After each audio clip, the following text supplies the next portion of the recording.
여러분, 우리 주님 예수님께서는 우리를 구원하시기 위해서 십자가에 달려 돌아가셨다가 3일 만에 다시 부활하신 후에 40일간 세상에 계시다가 하늘로 승천하여서 그 하나님 보좌 우편에 앉으셨다 하였습니다.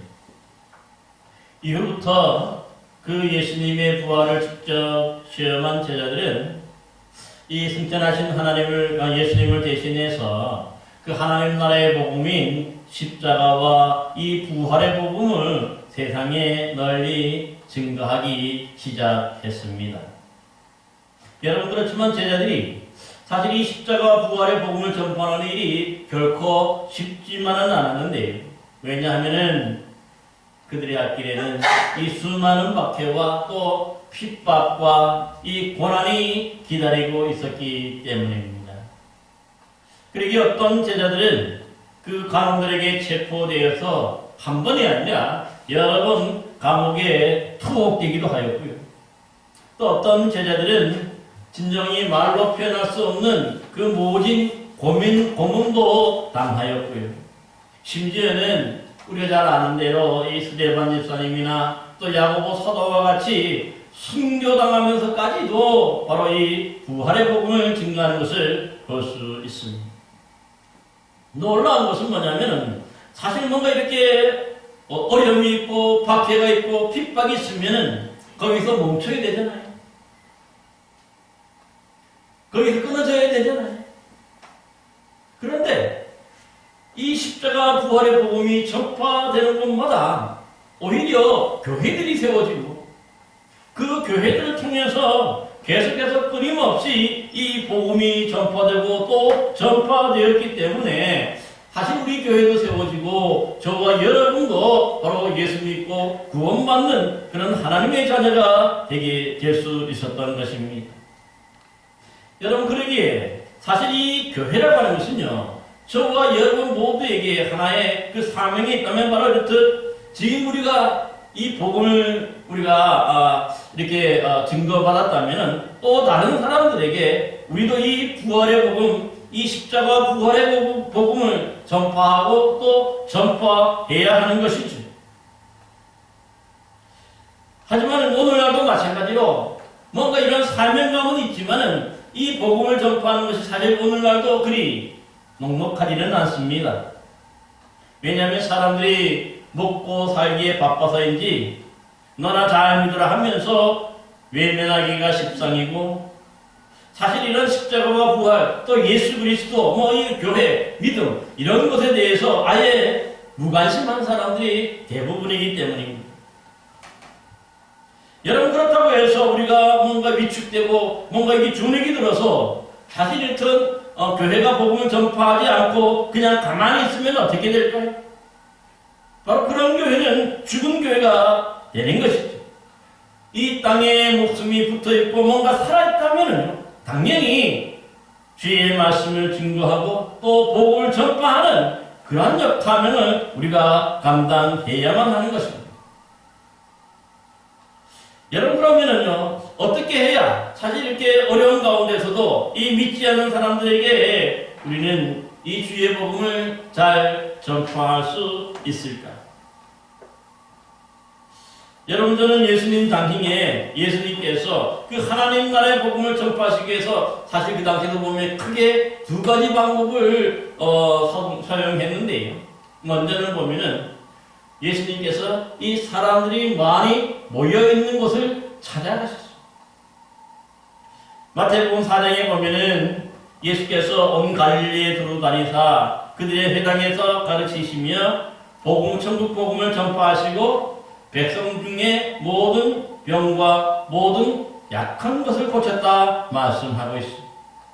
또한 마태복음 9장에서도 보면 역시나 예수께서 도시와 마을에 두루 다니사 그들의 회당에서 가르치며 또 이 천국 복음을 전파하시며 모든 병과 모든 병을 약한 것을 고치셨다 말씀합니다.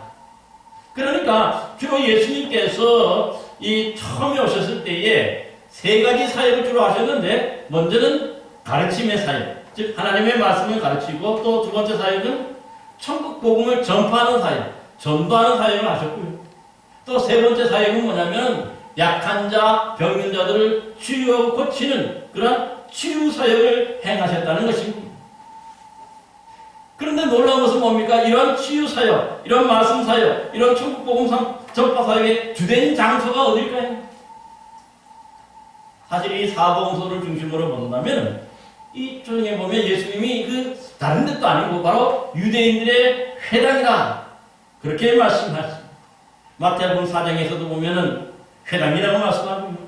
마태복음 9장에서도 보면 또 역시 회당이라고 그렇게 말씀하는 것을 볼 수가 있습니다.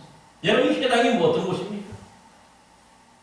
사실 이 바벨론 제국에 의해서 유다 나라가 완전히 멸망함과 동시에 예루살렘 성전도 파괴되었죠.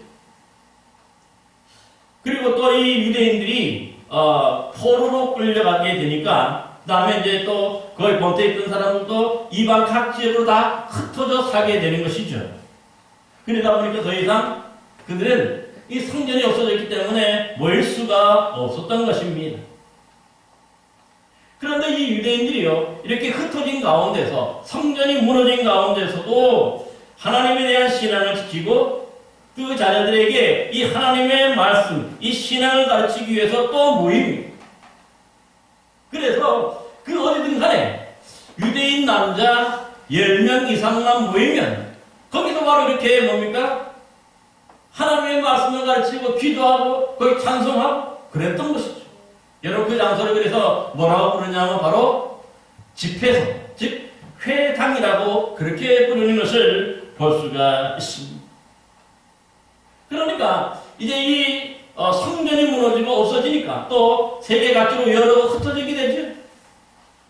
그래서 성전이 없다고 신앙생활을 못하는 게 아니라 10명만 모이면, 그들이 10명만 모이면 거기서 바로 뭡니까? 누군가가 하나님의 말씀을 가르치고 누군가가 또 하나님의 말씀을 배우고 기도하고 찬송하는 곳이라는 곳으로 바로 회당으로 그렇게 세웠던 것을 볼 수가 있습니다. 여러분은 나중에 이 70년 후에 바벨론 포로에서 다시 돌아왔을 때도 보면은요, 가장 먼저 세운 게 바로 이 예루살렘 성전입니다. 그럼에도 불구하고 이 성전 가까이 있는 사람, 유대 지역에서는 쉽게 갈 수 있겠지? 그러면 이 먼 데 있는 사람들, 갈릴리 지역이라든가 저 먼 북쪽에 있는 그런 사람들은 매 주마다 이 안식일이 되면은 성전에 갈 수가 없지. 그럼 어떻게 할까요? 여러분, 그러기에 그들은 바로 이미 400년 전에 이 회당을 만들어서 바로 거기서 신앙 훈련을 하고 또 함께 찬송하고 함께 기도했던 그런 장소 바로 회당이었다고 했죠. 여러분, 그래서 이들이 성전은 아니지만은 각 지역마다 유대인 10명이 있으면 무조건 거기에는 회당을 세웠어. 이게 원칙이었어. 그러다 보니까 이 멀리 있는 것들도 보면 다 뭡니까? 각 마을마다 뭐가 이렇게 생기게 돼 있을까요? 바로 이 회당이 생기게 됩니다. 이 회당에서는 그러므로 이 하나님의 말씀을 가르치고 하나님의 말씀을 배우고 찬송하고 기도하는 것으로 이렇게 모였던 것을 볼 수가 있는 것이죠. 그러기에 예수님도 처음에는요, 이 마태복음이나 마가복음, 누가복음 보세요. 대부분의 그 사역이 어디서 행해졌냐면은 거리가 아니에요. 주로 보면은 유대인들의 이 모이던 회당입니다. 왜냐하면 예수님도 이 하나님의 말씀에 능통했기 때문에 회당에 가면은 그 말씀을 가르치고 설교할 수 있는 그런 권한이 있어요. 그러다 보니까 거기서 바로 이 하나님의 말씀 가르치면서 바로 천국 복음을 그들에게 증거하셨고요. 때로는 거기서 병자들 또 약한 사람들 만났을 때에 그들의 병을 또한 고쳐주기도 하는 것을 볼 수가 있는 것이죠. 그러기에 삼위회당이라고 하는 이미 아까 말씀드렸지만 유대인들이 10명 이상 그렇게 모인 그런 장소이고 또 때로는 뭡니까? 수십 명, 때로는 수백 명, 그 마을 사람들, 웬만한 사람들 다 모여있는 그러한 장소가 됐기 때문에 굳이 다른 데 갈 필요가 없는 거지. 사람들이 모여있어야 그들에게 가서 하나님의 복음, 천국 복음을 그들에게 전파하시고 가르치고 또한 고칠 수 있었던 것을 볼 볼 수가 있는 것이죠. 여러분, 이런 회당 중심의 이런 전도, 이 사역은요, 사실 사도 바울도 마찬가지. 이방인의 사도로 그가 부름받아서 이제 그가 가는 곳마다 이제 이방 지역을 찾아가는데, 놀랍게도 보면 이미 그 여러 지역마다 웬만한 도시에는 다 회당들이 있었던 것이죠. 이 회당이란 말이 다른 말로 하면은, 그래서 이방 지역에도 이미 유대인 10명만 있으면 거기에는 유대인들 10명 이상이 모여서 이미 회당을 만들고 회당을 지어서 거기 하나님의 말씀을 가르치고 또 그들에게 기도하고 또 찬송하는 그런 장소로 삼았던 것을 볼 수가 있어요. 그러니까 유대인들을 만나고 하려면 주로 사람들을 만나면 어디 가면 됩니까? 회당만 찾아가면 되는 거예요. 그래서 초창기 사도 바울의 이 선교 방법도 보면은요, 가는 곳마다 회당부터 먼저 들립니다. 거기서 그래서 여러분 잘 아는 대로 이 사도 바울은 랍비 자격증이 있었죠. 가장 유명했던 가말리엘 문화에서 이미 수학을 하고 공부했기 때문에, 율법을 공부했기 때문에 그 이방 지역 어디를 가더라도 이 회당에만 들어가면 이런 뭡니까? 자격증이 있었기 때문에 거기서 바로 말씀을 가르치고 거기서 바로 천국복음을 선포하고 했던 것을 볼 수가 있는 것이 그렇습니다. 여러분, 아무리 예수님이나 사도 바울이 이 하나님의 나라를 복음을 가르치고 또 전파하려고 해도 사실 그 복음을 들을 수 있는 대상인 그 사람들이었다면요, 모두가 다 헛수고 아닙니까? 공중에다가 그냥 전파하는 건 아니잖아요.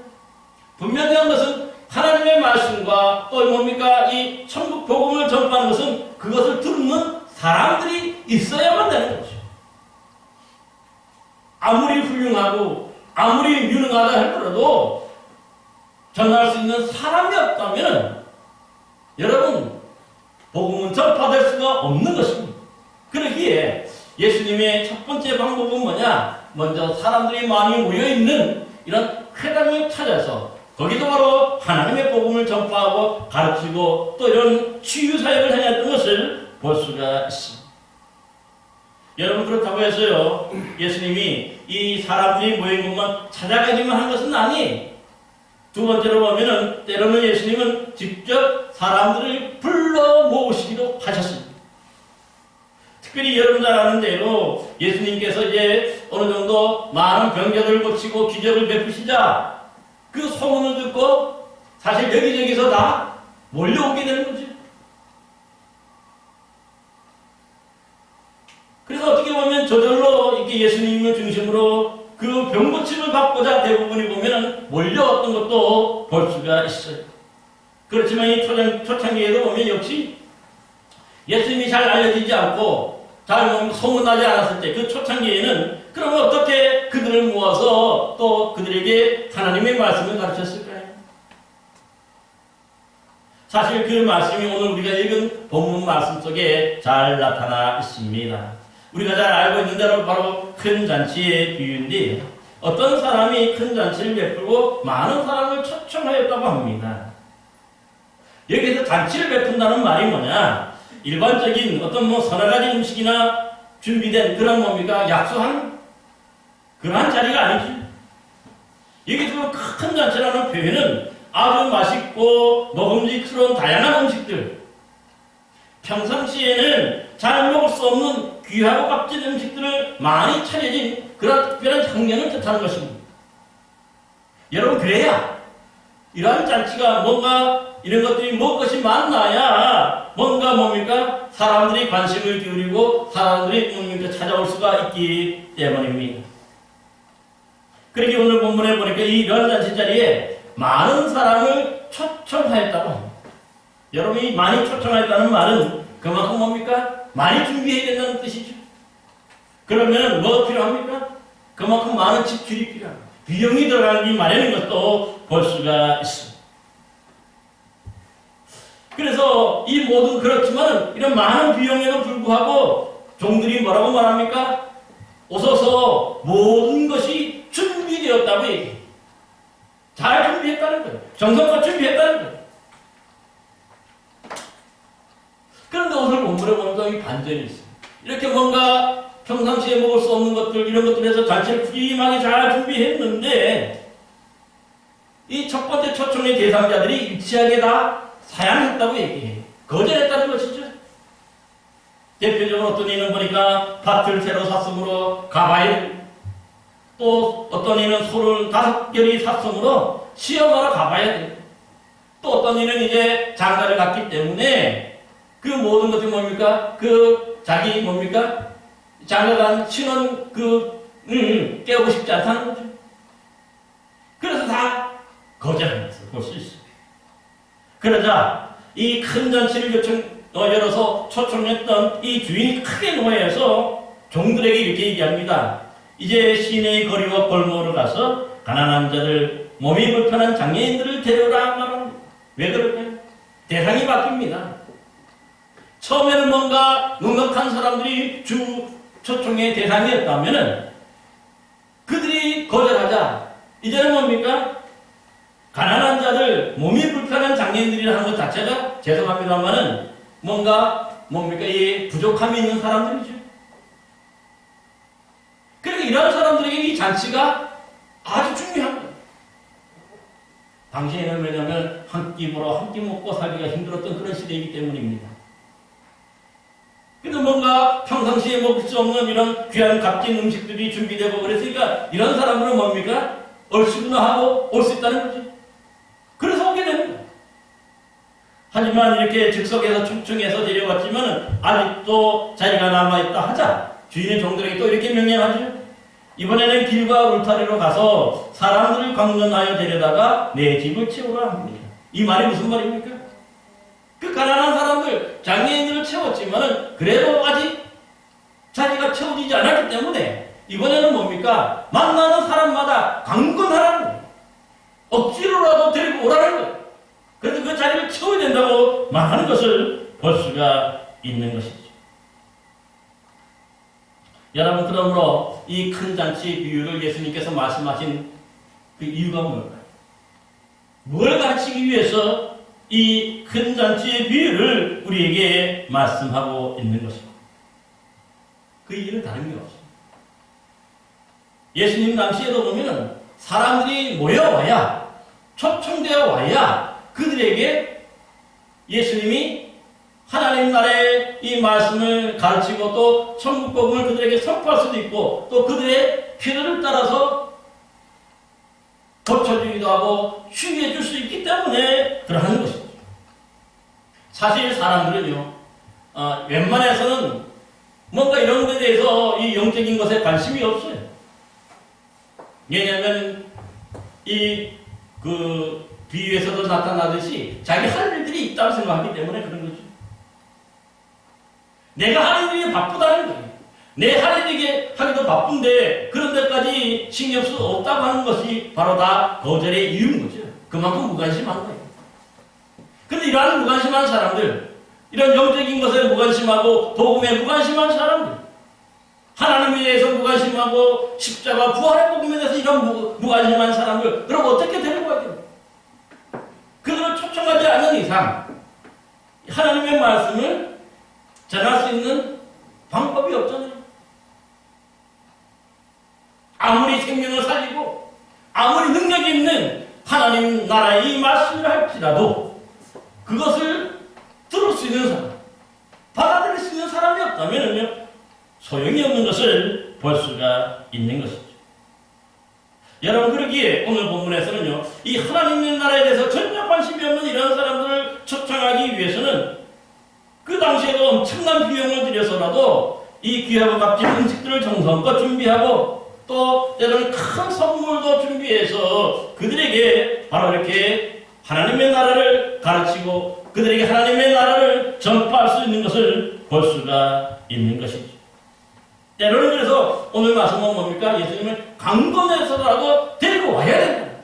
그래야 그들이 하나님의 말씀을 접할 수가 있고 또 하나님의 말씀을 들어서 그들이 뭡니까? 예수를 믿게 되고 구원받을 수 있는 길이 열리기 때문입니다. 여러분, 그래서인지요, 이 사도행서에 보면은요, 이런 사람들을 초청하는 이 잔치에 대한 말씀이 이곳 한 곳만 있는 것이 아니죠. 여러 곳에 나와 있어요. 특별히 오늘 본문의 다음에 이어지는 누가복음 15장에 보면요, 세 가지 비유가 또 역시 기록이 되는데, 여러분 이것이 어떤 것이냐면, 먼저 100마리 양 중에 잃어버린 한 마리 양을 다시 찾았을 때에 그 벗을 친구들을 불러 모으고 나와 함께 즐기자 하였는데요. 이렇듯 뭔가 잃어버린 양 한 마리를 찾아서도 기쁘니까 이것을 위해서 잔치를 베풀고 또 초청하는 것을 볼 수가 있는 것이죠. 또 이 두 번째 비유가 보면은요, 10드라크마라 하는 동전을 말합니다. 근데 그 중에 동전 10개 중에 하나를 잃어버렸어요. 그러다가 다시 찾았을 때에도 이 법과 그 이웃들을 불러 모으고 나와 함께 즐기자고 합니다. 역시나 잔치를 베풀고 그 친구들을 초청하는 것을 볼 수가 있는 것이죠.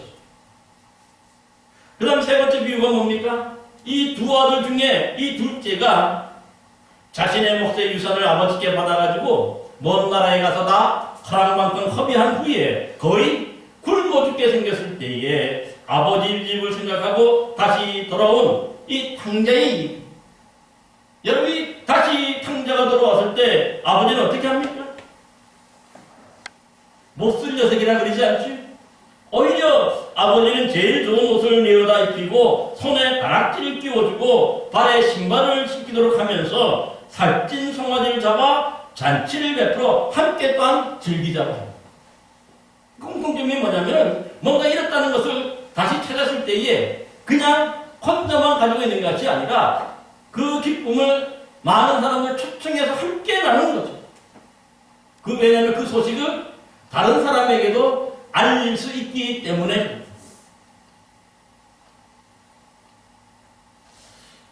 이러한 전도 방법이요. 그래서 큰 잔치 전도법이라고 우리가 이름 붙일 수도 있어요. 그래서 많은 사람들을 먼저 초청하고 불러 모아야 그 다음에 그들에게 하나님의 말씀을 가르칠 수 있고 그래야 그들에게 천국 복음을 전파할 수가 있기 때문입니다. 그래서 요즘에도 보면은요, 이 비싼 비용을 들여서 아주 큰 잔치를 베풀고 또한 좋은 선물을 준비하고서 사람들을 교회로 초청하는 이런 예수 초청 큰 잔치 같은 것들을 많이 이렇게 행하는 것도 볼 수가 있습니다. 어떤 교회는 보니까 돼지 5마리를 잡아서 아주 크게 성대하게 그렇게 베풀기도 하고요. 또 어떤 교회들은 평소에 잘 먹을 수 없는 이런 귀한 음식들을 장만하고 또 이 좋은 그런 선물들을 준비해놓고 또 사람들을 초청하기도 하는 것을 볼 수 있습니다. 여러분 그래서 보면은요, 대개 보면은 세상에서 자기 일에 바쁘고 하지만은 뭔가 이렇게 귀한 것들, 뭔가 좋은 것들 이런 것들을 뭡니까 먹고 뭔가 선물을 준다 그럴 때 사람들의 관심이 바뀌죠. 그래서 거기에 관심을 기울여요. 특별히 우리나라 사람들은 뭔가 무료로 준다는 걸 참 좋아하잖아요.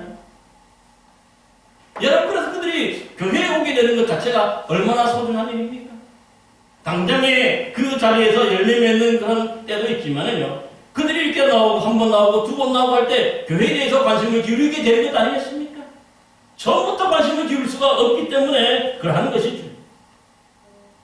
그러기에 어떤 교회들은 보면 이 예수 초청 큰 잔치라 해서 수천만 원, 아니 수억 원을 들여서라도 이렇게 뭔가 맛있는 음식을 장만하고 선물을 준비해서 이런 큰 잔치를 베풀어서 사람들을 교회로 초청하는 것을 볼 수가 있습니다. 그래서 어떻습니까? 이 그동안 정체되었던 교회들이 이런 큰 잔치를 통해서 새로운 사람들이 한 명, 두 명 들어오게 되고, 그러다 보니까 새로 등록하는 대가족도 놀러나는, 생겨나는 그런 부흥의 은혜로 덧입게 되는 것을 볼 수가 있는 것이죠. 저도 어렸을 때에 보면은, 이 농촌지역에 보면은, 먹을 수 있는 과자가 별로 없었습니다. 그렇게 되면, 꼭 교회는 그때 뭘 합니까? 부활절이나 성탄절이 되면은, 이 교회에 가면은, 이 선물로 과자를 비롯해서 대부분을 보면은 먹는 것을 줬어요. 그래서 이 부활절 성탄절에 그 선물을 받아먹기 위해서 갔는데, 그것이 한 번이 되고, 두 번이 되고, 네 번이 되고, 여러분 그래서 좋은 신앙인들이 되세요. 때로는 보면은요, 친구들 중에도 보면 장로도 되고, 때로는 저처럼 뭡니까? 목회자가 되는 그런 사람도 있게 되는 것이죠. 하루아침에 교회 간 게 아니에요. 제가 신학교 다닐 때에 이 방학을 맞이하면 늘 저는 이 전도 여행이라 하는 걸 갔어요. 그래서 한 번 방학을 맞이해서 이 지리산을 중심으로 하는 전도하는 지리산 선교라는 것에 따라갔는데 이 월요일부터 대개 보면은 복음을 전하고 이제 사람들 만나는 거죠. 일하는 곳에 곳곳에 가서 함께 만나는 거예요. 근데 그 초청할 때 어떻게 초청하냐면요, 금요일 날, 금요일 날 마지막 날인데 금요일 저녁에 대기 한 번이 잡습니다. 그래서 한번 대접하려고 그러니까 다 오세요. 그래서 보면은요, 이 월요일부터 목요일까지는 주로 보면은 이렇게 초청하고 금요일날 대기 잡아서 잔치한다고 소문을 내고, 그래서 그 사람들이 오고 금요일날 그러면 뭡니까? 그 예배하면서 그들에게 바로 복음을 가르치고 그들에게 예수 그리스도를 증거하게 되는 거죠. 그래서 여러분 그 후에 보면은요, 결국 이 교회가 없던 마을이 교회가 생기고 더 많은 사람들이 그래서 교회에 예수 믿고 구원받는 그런 일들도 일어나게 되는 것이죠. 뿐만 아닙니다. 제가 이런 큰 잔치 전도는요, 한국만 아니에요. 우리 한국 사람들이 주로 많이 사용하는데, 이 동남아시아나 이런 데 보면은, 이 선교지에 가보면은, 그 단기 선교라는 건 여러분 가지? 근데 이 단기 선교가 주로 보면은, 이런 잔치 전도예요. 한국에서 그 옷가지들, 참 좋은 옷들이 많아요. 그런 것들을 뭐합니까? 거의 모아가지고 가가지고. 그게 1톤 넘어요. 그런 걸 가지고 이제, 이 뭡니까? 다 오는 사람들에게 뭐 500원, 우리나라 돈으로, 그 나라 돈으로 500원 정도 되는 아주 가장 싸게, 그러나 거기 와야만 받아갈 수 있기 때문에. 그래서 그런 사람을 모아서 또 이 뭡니까? 그 선교사님이 설교하고 예수 그리스도를 증거하는 거죠. 여러분, 그런 전도 방법을 지금까지도 계속하는 것을 볼 수가 있어요. 그래서 많은 열매를 맺게 되는 것이죠. 사실 그렇습니다. 뭔가 이 교회가 전도하는 방법에는 집집마다 찾아가는 이 축호 전도도 있고요. 또 이 거리로 나가서 전도지를 한 장 한 장 나눠지는 그런 노방 전도도 있고요. 또 한 사람을 집중적으로 전도하는 1:1 전도도 있습니다. 그러나 사실 이런 전도 방법을 통해서도 소리 소문 없이 한 영혼 차곡차곡 그렇게 전도하는 그런 기쁨도 있을 수 있습니다만, 지금까지 보면 한국교회가 가장 크게 행하는 것이 뭐냐면 바로 예수님 방식처럼 이런 큰 잔치, 초청잔치, 큰 잔치를 열어서 사람들을 초청해서 전도를 예매를 맺는 것을 볼 수가 있습니다. 여러분, 그러기에 이 관심이 없는 사람들, 영적인 것에 관심이 없고 신앙에 관심이 없는 사람들에게 이렇게 먼저 초청해서 그들을 모아서 함께 그들에게 또 이 뭡니까? 대접하면서 바로 그들에게 예수 그리스도를 증거하고 예수 그리스도를 복음을 가르칠 때에 그 영혼들이 구원받게 되는 것이죠. 그래서 그 영혼들이 변화해서 정말 한국교회 기둥들이 되고 또 뭡니까? 신학 공부를 해서 또 계속해서 이 복음을 증거하는 그런 사역자들로 세워지는 것도 볼 수가 있는 것이죠. 사실 중요한 건 뭡니까? 일단 사람들이 먼저 교회에 오도록 하는 게 중요한 거예요. 여기서 우리끼리 아무리 전도하자 그리고 아무리 복음을 전하자 그래도 오지 않으면 어떻게 그들에게 이 복음이 증거됩니까? 그렇게 우리가 이렇게 뭔가 이 부활의 복음, 이 십자가 부활의 복음을 전파한다는 것은 잘 알고 있지만요, 이 초청하는 방법을 잘 모르기 때문에, 이것이 어려웠기 때문에 좀 전도가 어렵다고 느끼게 되는 것이죠. 그렇지만요, 이런 사람들에게도 뭔가 이런 큰 잔치를 베풀면서 정말 그들에게 대접하고 그들에게 복음을 가르치고 할 때에 사실은 뭡니까? 그 열매가 또 많이 맺히는 것도 사실인 것도 볼 수가 있습니다. 뿐만 아닙니다. 사실 이 전도, 큰 잔치 전도를 한다고 하는 것 자체가 이 뭔가 이 잔치를 준비하면서 기존의 성도들끼리도 더욱더 친밀해집니다. 함께 기도하면서 그 신앙도 커지는 것도 볼 수가 있고요. 또 그래서 또 많은 사람들이 오게 되고 그들을 뭡니까? 또 이 결심하게 될 때에 살아계신 하나님의 그런 놀라운 그런 복음의 능력, 이런 것도 체험하게 되므로 기존의 성도들에게도 상당히 유익한 그런 것을 볼 수가 있는 것이죠. 우리 교회도요, 이러한 방법을 좀 앞으로도 좀 많이 사용하려고 합니다. 그래서 먼저 교회 와야 그들을 초청하고 그들이 와야 그들에게 복음을 전하고 그들에게 바로 이 부활의 복음을 가르침으로써 그 영혼이 구원받게 되고 그 영혼이 바로 뭡니까? 또 하나님 나라의 복을 누리게 되는 것입니다. 사랑하는 성도 여러분, 이제 우리 교회도 이러한 것들을 잘 사용해서 큰 잔치라는 이런 전도를 잘 사용해서 전도의 결실을 많이 맺음으로 더욱더 부흥하는 복된 교회 되기를 간절히 기원합니다. 기도합니다.